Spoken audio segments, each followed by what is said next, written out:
Next, on Accident Investigator, a man is found dead in a ditch after being ejected from the passenger seat of a car involved in a strange accident. But the driver's version of the crash does not match up with the roadway evidence. He has been just through a very traumatic experience. He has lost a friend. He could be confused, he could be disoriented, or he could be lying. Then, a young woman has a horrible death when her car leaves the road for no apparent reason. Called on the scene, investigators are mystified by what may have caused the crash. I had nothing to go on at this point. This girl just ran off the road for no reason. There was no evidence on this vehicle whatsoever that she had been impacted or sideswiped by another vehicle. And the boy is killed when a car leaves the road and violently crashes into a corn stand. But strangely, the uninjured driver remains surprisingly calm. Listen, Donald, try to get out of the car, okay? Sure, he was in shock from having been in a crash, but his behavior just seemed a little bit different from what I'd seen in the past. Every year, violent collisions kill 3,000 Canadians and injure another 200,000. But there is no such thing as an accident. Every collision has a story, as unique as the people involved. Rusty Haight is a leading authority on accident reconstruction. He trains investigators around the world to read the clues and solve the mysteries.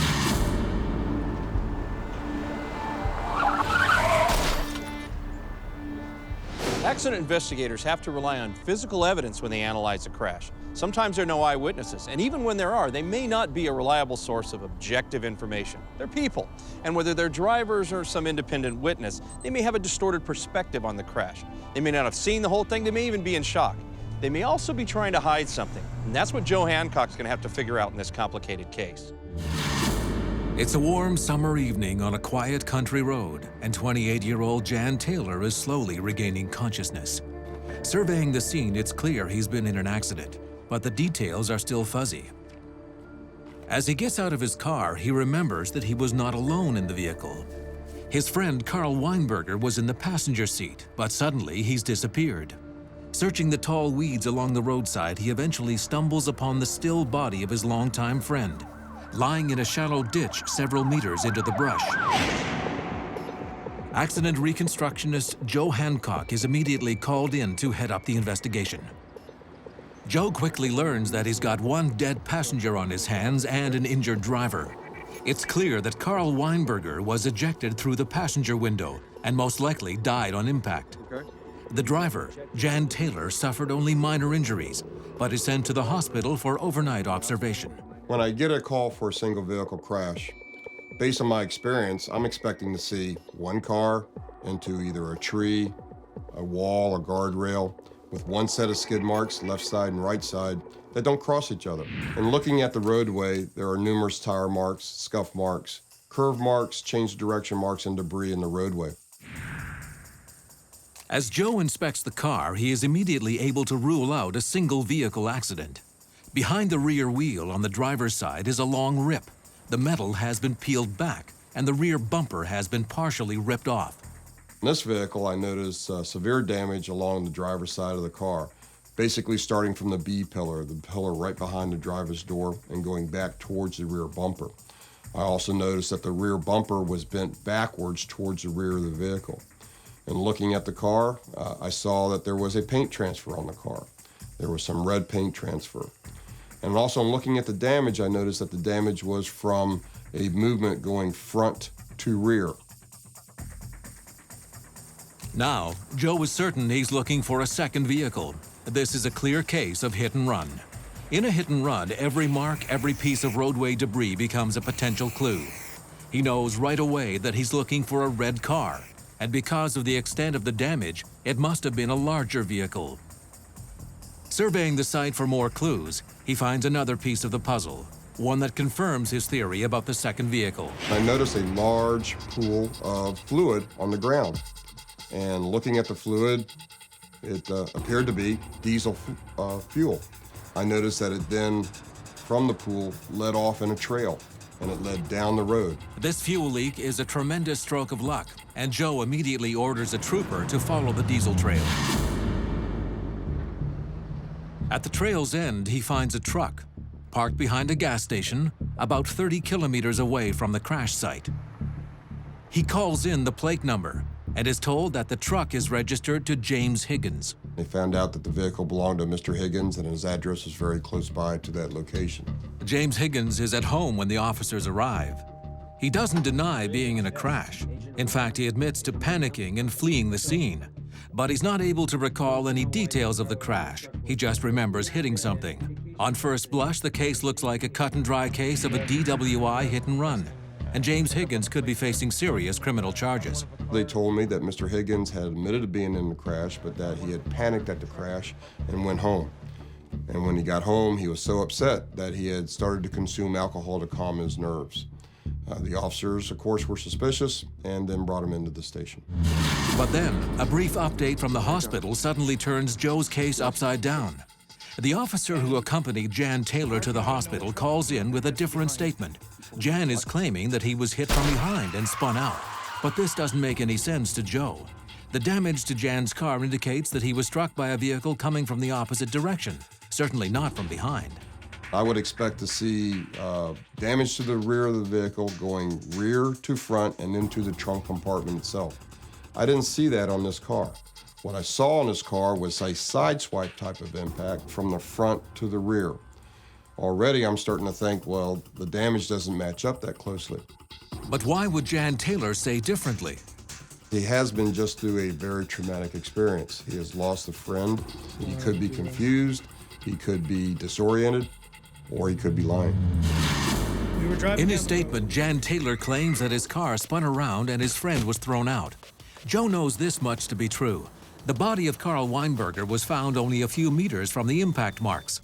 But Joe has a feeling that Jan's not telling the whole story. Whenever a driver's statement conflicts with the evidence, the crash scene takes priority.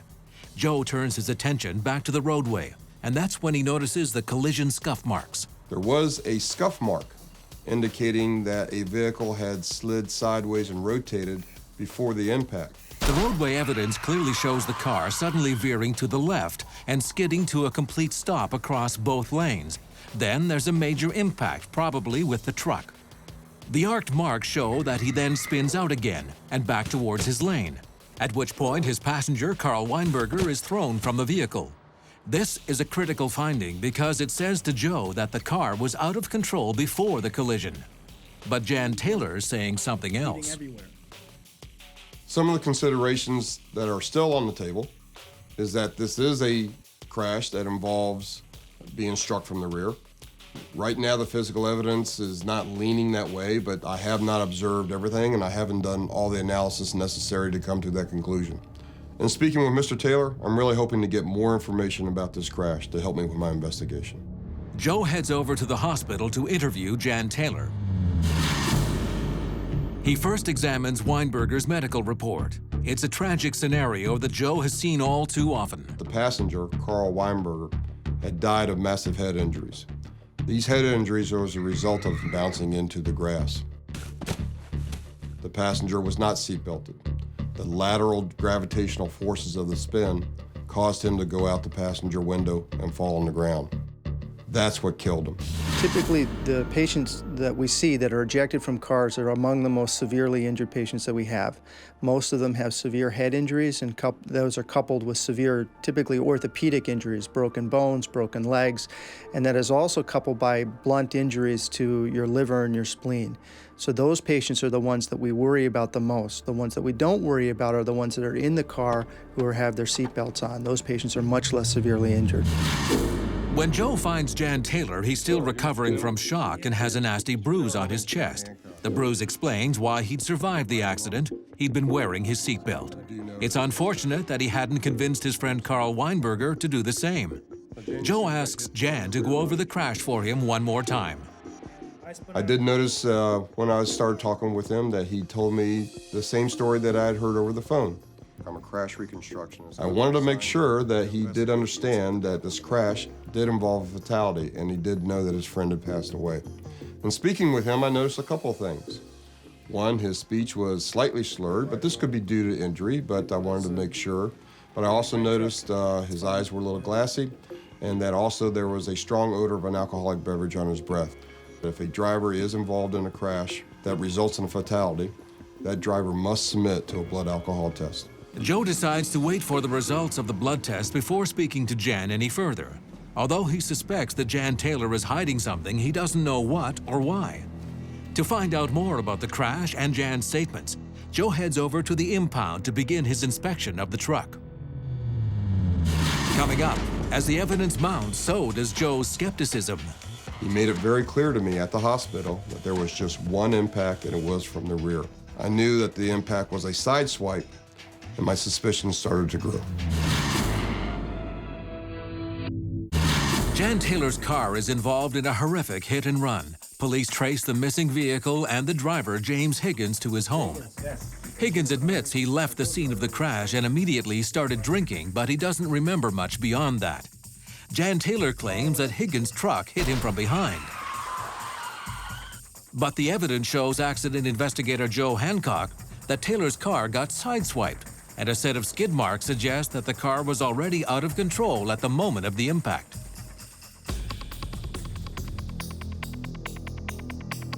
As the next step, Joe heads over to the garage to inspect the impounded truck. There was very little or any indication of impact at all to the front bumper. There were still bugs on the front bumper. If nothing else, the impact would have wiped away the dirt and the bugs off the front bumper. I then walked around the truck, trying to look for any other damage, and on the driver's side, I did find a very long scrape and a series of scrapes down the side of the truck. The scrapes had paint transfer from a greenish type vehicle. Also looking at the scrape, I noticed that in the middle of the scrape, there was actually a perforation of the side of the truck. And looking at that and looking underneath the truck, I saw that it actually punctured the fuel tank. This truck does use diesel fuel. It is starting to match up step by step by step, item by item.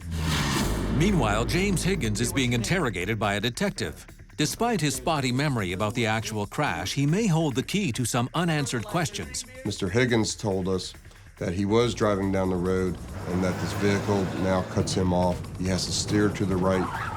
There's an impact, and yes, he does leave the scene. Higgins' story syncs up with Joe's opinion that the accident could not have been the result of a strike from behind. And he adds one important fact. He now admits that he was under the influence of alcohol when the crash occurred. Yes, he is consuming alcohol, and that could affect his memory, but the physical evidence is supporting what he told me. Given all the evidence and testimony so far, Joe believes the scenario could have only played out one way.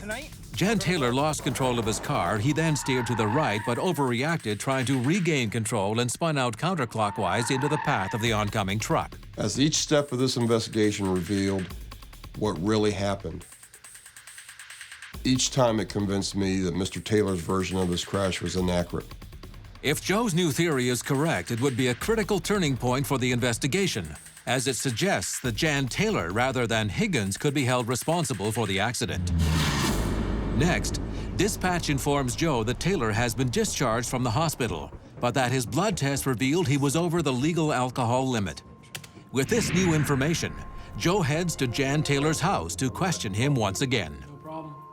Meeting Mr. Taylor at his house, I then asked him a series of questions, and also I let him know that I knew the results of the blood test and I knew that he had been drinking. In speaking with him, I wanted to know how much alcohol he had to drink and maybe try to convince him that I knew that alcohol was a factor in this case. And in talking with him at his house, he then admitted that he had been drinking and that he had been drinking a couple of glasses of beer and that he also might have had a shot of hard liquor. After 20 days of investigative work, Officer Joe Hancock now feels he has a clear picture of what really happened the day of this tragic collision. Appreciate it, okay? Jan Taylor and Carl Weinberger are on their way home from a bar when Jan suddenly loses control of his vehicle and spins out. James Higgins is also driving under the influence. He sees Jan Taylor's car and steers to avoid it, but manages to catch the side rear end of the car, sending it spinning like a top. The impact causes Carl Weinberger, who was not wearing his seatbelt, to go flying out through the passenger window. He then lands hard in a ditch next to the roadway and succumbs almost instantly to head trauma and massive internal injuries.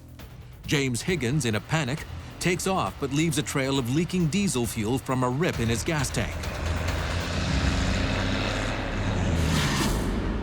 The state attorney's office looks at the case and agrees that James Higgins is not responsible for the incident. He's charged only with fleeing the scene of a crash. The state attorney suspects that Jan Taylor had been drinking, lost control, and spun out into oncoming traffic. Taylor is charged with manslaughter by automobile and homicide by motor vehicle while intoxicated. However, the jury finds Jan Taylor not guilty and acquits him on all charges. What helped me in this case is that I talked with the family of Carl Weinberger. I talked with the prosecutors. And yes, we answer their questions. While the investigators were able to paint a detailed picture of the accident, the prosecution's case against Taylor was unsuccessful. Coming up, a young woman dies in an unexplained crash, but roadway evidence is offering absolutely no clue as to what might have caused the accident. This girl just ran off the road for no reason. There was no evidence on this vehicle whatsoever that she had been impacted or sideswiped by another vehicle. Sometimes accident investigators come to a realization that a case they're working on may never be resolved. That's frustrating for the investigator. Moreover, how do you explain to a grieving mother you may never be able to tell her all about the death of her child? That's the kind of situation our investigator, Robert Jones, is dealing with here. Maureen Weller is in a fantastic mood. She's just finished her first week on the job as a house painter, and this morning she's learned that she's been accepted into her top choice of colleges. The money she earns on this summer job will help pay for the tuition in the fall. As she packs away her tools for the day, a coworker asks Maureen if she wants to stay for a drink. Come have a beer. Come on, have a beer. She joins them on the balcony for a few swigs of cold beer. Yes. But Maureen's been feeling tired all week and is eager to celebrate with her parents before she crashes for the night. She takes one last sip and heads out. Tomorrow, you go. 20 minutes later, police get a call about a car lodged up against a tree in the middle of a field. But the responding officer could never be prepared for the bizarre and shocking scene that awaits him. Maureen is unconscious and has been impaled by a branch. She's still alive, but her pulse is very faint. And Johnson, Mayfair and Johnson, EMS requested, stat. Accident investigator Robert Jones is immediately called to the scene. The police department advised me that a branch had gone through the windshield of the car and the firefighter had to cut the branch away from the girl's neck. The medics are not optimistic. They think the branch may have severed one of Maureen's arteries and she's lost a tremendous amount of blood.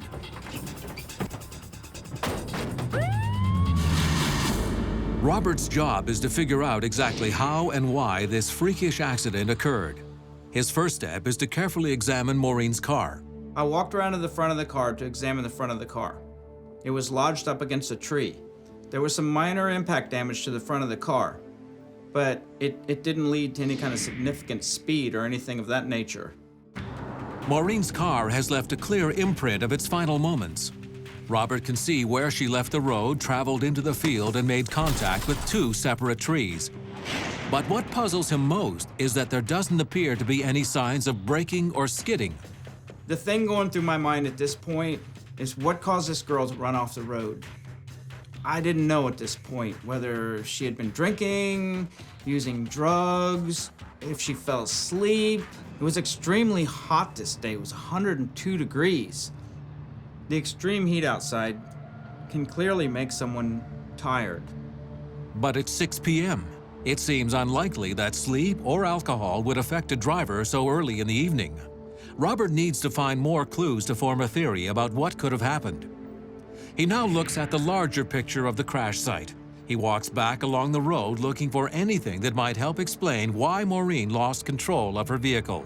But the road gives nothing away. There's no indication of roadway debris or that another vehicle was involved in the crash. There was no evidence on this vehicle whatsoever that she had been impacted or sideswiped by another vehicle. Robert starts to get a sinking feeling that finding out why Maureen's car left the road will be a serious challenge. So far, he has absolutely no clues. I had nothing to go on at this point. This girl just ran off the road for no reason. Robert asks for the car to be impounded. He'll want to check for any mechanical failure that could explain the crash. Then, just as he is finishing up with the crash scene, Robert receives a call from the hospital. He isn't surprised to hear the news. I received a phone call from the hospital advising me that Maureen had died from the injuries to her neck caused by the branch severing her neck. Since there are no forensic clues, Robert requests a blood test and a full toxicology report on Maureen's body. He needs to determine whether she was under the influence of alcohol or drugs prior to the accident. Then he's faced with the tragic task of informing Mrs. Weller that her daughter is dead. This is the most difficult part of the job, letting the relative know that their loved one has died. I never know what to expect. You know, I don't know if they're going to be angry or just not even believe. As soon as Maureen's mother opens the door, she knows that something is wrong. This is not the first time she's had a policeman come knocking at her door with terrible news. Yes, I am. Maureen's mother was devastated by the tragic news.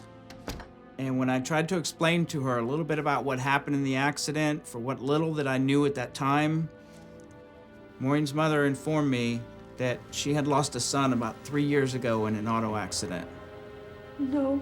That was very difficult to deal with. Mrs. Weller is grief-stricken and unable to provide Robert with much more information than he already knows. Maureen was simply on her way home from work. I'll call you in a few days and... Unfortunately, Robert is in a similar predicament. What made it even more difficult at this point was that I didn't have any answers for Mrs. Weller. After a full crash scene investigation, Robert is no further ahead on this case than he'd been at the start. What could have caused a young, healthy woman to just drive her car off the road?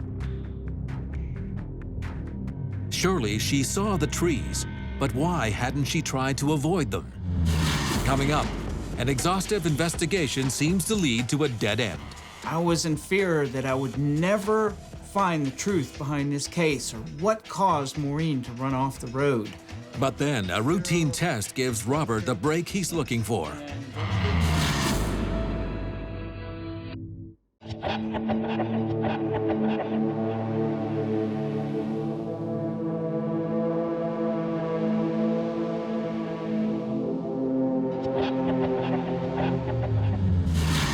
Accident investigator Robert Jones is faced with a mysterious and strange crash site.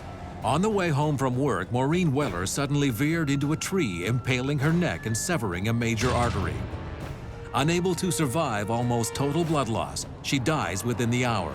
But why did Maureen's car leave the road in the first place? At this point, I have no answers in my investigation. I'm still looking for any clue that could lead me to what happened here. My next step is to go to the garage and conduct what I call a vehicle autopsy. I will examine the vehicle from top to bottom, look for any kind of mechanical failures, anything that could give me some answers in this investigation. But the only information that Robert can take away from the mechanical inspection is the approximate speed and the fact that Maureen was not wearing her seatbelt. This opens up another possibility. Maybe the crash was deliberate. Anytime there's a single car accident, such as this one, and the driver is killed, I always have to consider suicide. Robert will need to meet again with Mrs. Weller to see if he can gather more background information on her daughter. This second meeting is calmer but still heartbreakingly sad. Mrs. Weller tells Robert that Maureen was a happy girl. She had many friends, had been accepted into the university of her choice, and was excited to spend the summer working at the house painting job.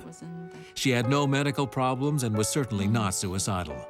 She tells Robert that if Maureen ever drank, it was the occasional beer. Not only because she was underage, it just wasn't who she was. She informed me that Maureen had just taken a job painting houses for a painting company. So I'm going to find out what her condition was during the course of the day to see if there's anything they can tell me about this investigation. Robert drives to the work site and Maureen's bosses are stunned by the news. His first question is whether she had been drinking before she left for home. They tell Robert that they ended their shift with a beer, but insist that Maureen only drank a few sips. So now my investigation reveals that Maureen wasn't depressed. She wasn't taking any kind of drugs or medication. There's that possibility that maybe she had a little alcohol, but she wasn't a heavy drinker.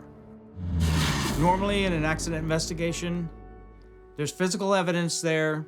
There's everything you need to put the pieces back together and put the puzzle back together. And everything usually fits.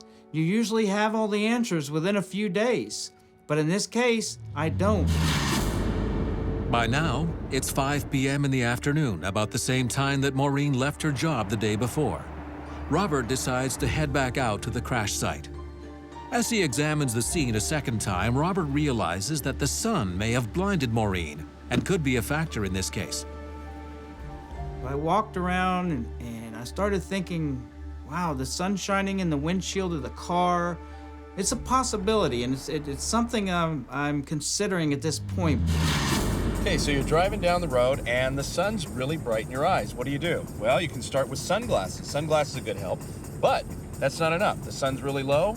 How about the visor? Now that makes it so you can see. Could the sun have played a role in this crash? Could it have blinded a lady when she went into the tree? It's possible. Robert's going to have to consider that as one of his explanations in this crash. The next morning, Robert returns to the hospital for the toxicology report. As he suspected, there is no evidence to suggest that Maureen was impaired. There was no drugs, no medication, just the slightest bit of alcohol, which would indicate that she only had a few sips of beer. But there was something that caught my attention on the report. It was an EBV virus, and it was puzzling to me. I had to find out what that was. Epstein-Barr virus it's like a lot of diseases. There's different ways it's expressed. And one of the common things it causes is mononucleosis. And it's something that teenagers get a lot because you generally don't develop it unless you're run down to begin with. And it starts out with a sore throat. You really can't stay awake. It's something you could easily ignore until you really are very ill. This is a stunning revelation. A person suffering from mononucleosis would have a much greater likelihood of falling asleep behind the wheel and not waking up once the car went off the road. When I found out what EBV was, mononucleosis, which is a sleeping sickness, finally, the final piece of the puzzle fit together and the whole investigation has been concluded. After a difficult 10-day investigation, Robert can now paint a clear picture of the events leading up to Maureen's fatal and tragic crash.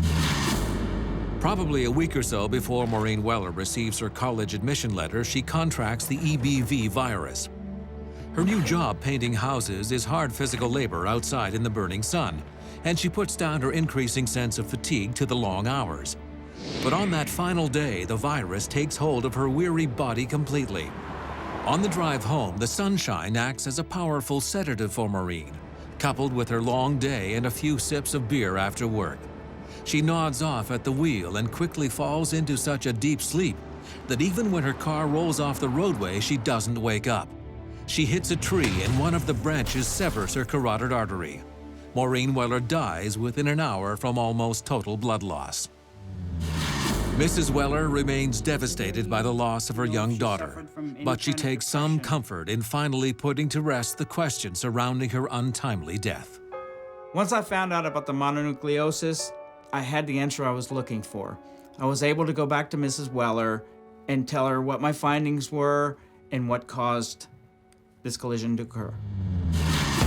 Coming up, a boy is killed when a car leaves the road and crashes into the corn stand he's attending. But the case takes a stunning turn when a witness suggests that the driver may have done it intentionally.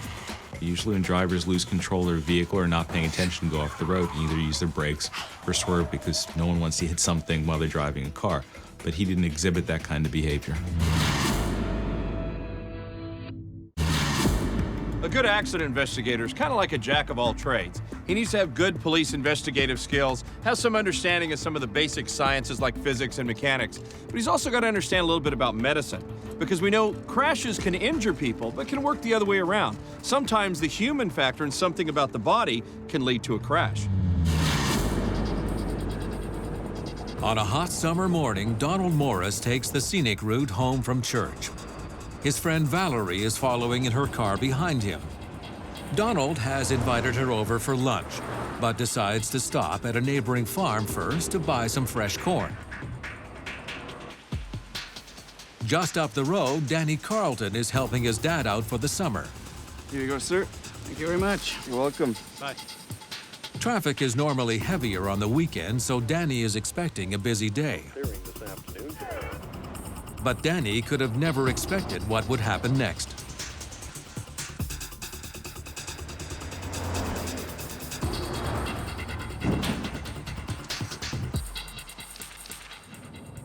Accident investigator Frank Carson is on his way to the office when he gets the call about a pedestrian crash. Before he joined the police 9 years earlier, Frank spent 8 years working as an EMS personnel, so he knows all too well how devastating this type of collision can be. When a car hits a pedestrian, you've got a 40,000-pound vehicle hitting a 150-pound person, and the winner's usually pretty clear. When Frank arrives on the scene, Danny Carlton has already been taken to the hospital. The responding officer tells Frank that the victim has suffered some head injuries and serious trauma to his chest.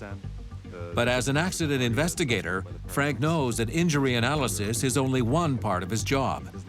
He will need to scrutinize every aspect of the crash in order to determine exactly what happened here.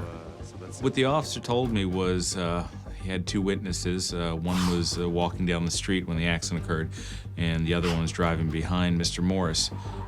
He told me that Mr. Morris's car had run into the corn for sale stand, and that's about all I had to start out with. Frank soon realizes that the corn stand has been completely destroyed by Morris's car, which now sits on top of the crushed table. A few meters away, Donald and Valerie are sitting on the lawn. The officer tells Frank that the uninjured Morris has remained surprisingly calm since he got out of his car and has barely said a word. People's reactions after they're in a crash vary from person to person. You Donald? But they're generally pretty easy to offer what happened in the crash. Do me a favor, Valerie. Could you go over and stand by your car? When I interviewed Donald Morris, he seemed a little bit out of it, but it didn't strike me as being from alcohol or drugs. He was confused. He answered my questions, but kind of had to pull the answers out of him by asking the appropriate questions. The interview plods along at a slow pace. Donald tells Frank that he remembers seeing the corn sign. But after that point, he claims he doesn't recall anything until his friend started knocking on his car window. I'm sure he was in shock from having been in a crash, but his behavior just seemed a little bit different from what I'd seen in the past. Then, as part of his routine line of questioning, Frank asks Donald whether he's taking any medication. Mr. Morris was very surprising in that he knew a lot about the medication he was taking, and he knew the names. He could describe them in detail. When Frank recognizes the type of medication Morris has to take daily, he immediately realizes that his investigation has taken a turn in an uncommon direction. When he questions Donald about his condition, Morris calmly confirms to him that he is schizophrenic. Schizophrenia is one of a collection of conditions called psychotic disorders. A psychosis is a condition where someone loses their ability to distinguish what's real from what is unreal. And a person with schizophrenia generally has hallucinations that they hear, voices. There may be things that they see, but any of the senses may be affected. Feeling pretty good? Yeah.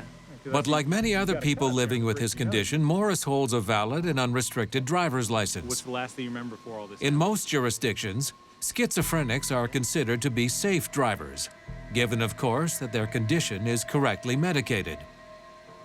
As an officer escorts Morris to a police car, Frank turns his attention to the witnesses. He starts with Valerie Barker, Donald's friend. Valerie told me that she had been following Mr. Morris, and she said that he had been driving just fine for several miles, and suddenly when they got towards the corn stand, he just seemed to veer off the road. She didn't see any brake lights. As soon as the crash occurred, Valerie got out of her car and went over to see if she could help anybody. And when she went to Mr. Morris's car, He was wearing a seatbelt. He was slumped over in his seat, seemed to be groggy, and just like he had just woken up and didn't know what was going on and what had happened to him. Listen, Donald, try to get out of the car, okay? Where were you? However, the customer's account of the accident is a little different. The man tells Frank that he heard Donald's car accelerate, then saw him drive directly towards the corn stand. The customer insists that Morris made no attempt to avoid the stand. In fact, he doesn't think the crash was an accident at all. That was his impression of the crash, that he did it on purpose. After this revelation, Frank is faced with one very odd possibility. Some possible explanations for the crash could include auditory hallucinations that tell the person to kill or hurt someone else. Could Donald Morris's condition have caused him to run over Danny Carlton deliberately? Morris does not seem to be paranoid or aggressive at all. He insists that he is very disciplined at taking his medication and that he has not experienced a psychotic episode in many years. Mr. Morris was actually a very cooperative driver, one of the more cooperative ones I've dealt with. With witnesses offering conflicting versions of the crash, Frank turns his attention to the roadway evidence. The final resting point of Donald's car tells Frank that he was probably traveling well within the speed limit. But the absence of tire marks on the asphalt confirms that Donald made no attempt to avoid the collision. Usually when drivers lose control of their vehicle or are not paying attention, go off the road and either use their brakes or swerve because no one wants to hit something while they're driving a car. But he didn't exhibit that kind of behavior. As he wraps up his investigation at the scene, Frank receives an important phone call from the hospital. I received a phone call from the hospital about an hour after I was on the scene. The hospital personnel told me Danny Carlton had in fact died from the injuries that he sustained in the crash. How long ago? When Donald's car violently collided with the corn stand, the force was transmitted directly through the table and into Danny's chest, resulting in massive internal injuries. A few minutes after arriving at the hospital, Danny Carlton dies from internal bleeding. Not that any crash isn't important to investigate, but now someone's life has been lost. And so that puts a little bit more pressure on you as an investigator to find out exactly how the crash happened, why it happened. First of all, did Mr. Morris do it on purpose? The other possibility is he had a blackout, maybe a reaction from the medication he was taking, maybe he wasn't taking his medication properly. And because Mr. Morris is being at fault for the collision, at least at this point, well, he could be facing some pretty serious charges. Coming up, a mysterious bruise on the suspect's nose sends investigator Frank Carson on a new trail. It didn't look like it was brand new. It looked like it was about a day old. So then I'm thinking that maybe he had some kind of trauma the day before. A boy is killed when a car leaves the road and crashes into the corn stand he's attending. Investigator Frank Carson learns that the driver is schizophrenic and suspects that the cause of the crash may have something to do with his condition.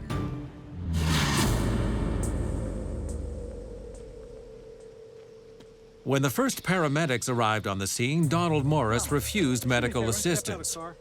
But now, Frank notices a small laceration on his nose. It didn't look like it was brand new. It looked like it was about a day old.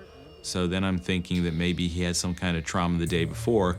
When Frank questions him about his nose, Donald explains that he had slipped the day before and hit his face on the kitchen counter. And I asked him why he fell, if he tripped over something. He said no, he just kind of felt dizzy and he fell, and the next thing he remembered, he was getting up off the floor. So that leads me to think at this point that, okay, maybe he has an underlying medical condition that made him fall the day before, and maybe he's having that same problem today. In order to sort through the possible causes for the crash, Frank convinces Donald to seek medical treatment and accompanies him to the closest ER. At the hospital, Donald Morris is admitted right away and seen by Dr. Vanessa Brown. The doctor quickly orders a blood test. She wants to check for the presence of alcohol or drugs in the suspect's system. But in order to rule out the other possible causes for the crash, a number of other tests will have to be run. One of the more important things I wanted to see from the blood tests was to check and see if Mr. Morris's medication that he was supposed to be taking for his mental problems was at a nice therapeutic level, meaning he was taking his medication the way he's supposed to, and they were doing what they were supposed to, keep him emotionally and psychologically level and able to function properly. Since he had fallen the day before in his kitchen, Morris undergoes a CT scan to rule out the possibility that any head injury may have caused his strange behavior. In the meantime, Frank meets with Dr. Brown to discuss the results of the blood test that just came in. Well, the test showed that the medication level in his bloodstream was appropriate, and he hadn't been consuming any alcohol or any other drugs that might impair his driving. Those results rule out a psychotic episode, and Frank is inclined to dismiss the deliberate hit theory. On her side, Dr. Brown rules out the possibility that there was a complication with one of Donald's prescriptions. None of the drugs he was on were known to cause blackouts. The doctor was of the opinion that Mr. Morris was just pretending that he didn't remember anything because he had hit a pedestrian, he had killed somebody, and he just didn't want to accept responsibility for that. I disagreed with that, just based on my experience and dealing with people for the years I have. I just had the impression there's something else going on. Mr. Morris. Frank goes back to Donald Morris to ask whether he can remember anything else about the crash. But the more Frank talks to him, the more he's convinced that Morris is not lying about the blackout. Have the doctors looked at that and everything? The doctor thought that he was just lying to me, but when people lie, their stories tend to change a little bit over time. Little details change, but Mr. Morris's story had been consistent. Every time I talked to him, he told me the exact same story, as did the witnesses, which led me to believe that there's just got to be something else going on here. What did your test show? Anything? Frank then tries to convince Dr. Brown to refer Donald to a neurologist for more tests. It's not an easy task. Dr. Brown informs him that Morris's CT scan revealed no abnormality and that she could find no medical grounds to explain the crash. But Frank is persistent and pushes hard for the referral. I explained to Dr. Brown that this man was facing very serious charges, motor vehicle manslaughter charges that can carry a very heavy penalty in jail time. And it was my responsibility to do a thorough investigation and rule in or rule out the possibility of a medical problem. Can you run it? Okay, we'll run. Finally, the doctor agrees to schedule a full neurological exam for the next day, and Donald Morris is admitted overnight. Hi, how are you doing? The following morning, Frank arrives at the hospital and meets again with Donald Morris. I told Mr. Morris that there may be some other tests that he's going to go through to help tell whether or not he had a medical condition and what may have caused his blackout. He claims he blacked out, so we can run some tests, hopefully, to see what caused that, if indeed he did black out. In one of the tests, Donald is laid on a table as it is tilted up and down at timed angles to monitor his blood pressure and pulse. The test is performed to detect a rare disorder that can have an effect over a person's blood pressure. If Donald Morris has this condition, this could confirm his version that he had suffered an unexpected blackout just before the crash. Frank waits anxiously outside the exam room. When Dr. Brown comes out with the results, Frank breathes a sigh of relief. His intuition and determination have paid off. Donald Morris, after the TIL test, was diagnosed with having neurocardiac syncope. It's also known as neurogenic syncope. Neurogenic syncope is an extremely rare cardiovascular problem that has no relation whatsoever to Donald Morris's schizophrenia. With the diagnosis in hand, Frank can finally replay the events that led to Danny Carlton's tragic death. On a hot summer morning, Donald Morris is driving his car back from church while his friend Valerie follows closely behind. Suddenly, due to a medical condition Donald wasn't aware of, his brain sends a false message to his heart, resulting in a sudden drop in his blood pressure. As Donald passes out, his car leaves the road and heads straight for the corn stand. Danny Carlton suffers massive internal injuries and dies an hour later in the hospital. Donald! Donald! Are you okay? Unaware of what has just happened, Donald slowly regains consciousness with no memory of the accident. This is a very interesting case, a very special case. First of all, we have cases where people driving their cars drive off the road, run into a tree, and they're killed in the crash. But we never know exactly what made them run off the road and run into that tree. The interesting part about this is that we were able to find out exactly what caused Mr. Morse's problem. Mr. Morse had an undiagnosed and unknown medical condition to him. As a result of Frank's investigation, no criminal charges were filed against Donald Morris. And when Frank advised Danny Carlton's family of the cause of the crash, they also decided not to pursue a lawsuit. So he was not prosecuted. And ultimately, although it was a tragic case, somebody did die. I think that was probably the right decision to make for Mr. Morris and for everybody involved. When you're working a crash scene, things aren't always the way they appear at first blush. Sometimes accident investigators have to give that crash scene a second, maybe a third look to get all the facts together, and that's what Frank had to do in this case. We can take that lesson to our own heart when we're driving. Pay attention to what's going on around you. Maybe you have to give something a second look. Drive safely.